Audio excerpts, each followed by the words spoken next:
In this guide, I will be showing you guys how to download and install Instagram Instant app. Let's get started. First, launch your App Store or Play Store. Now in the search box, type in the app name Instant and search for it. With that, the app will appear, Instant and Instagram app. Click on that. Click on the option Get or Install.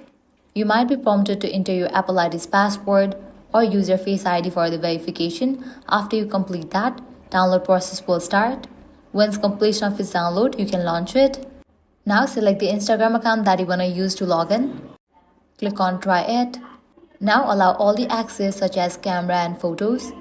Once you do that, you'll be directed to this page. Now you can take a picture and it will be uploaded as Instant on your Instagram account. So that's it. This way you can easily download and install Instant app by Instagram. If this guide helped you out, do not forget to like, share and subscribe.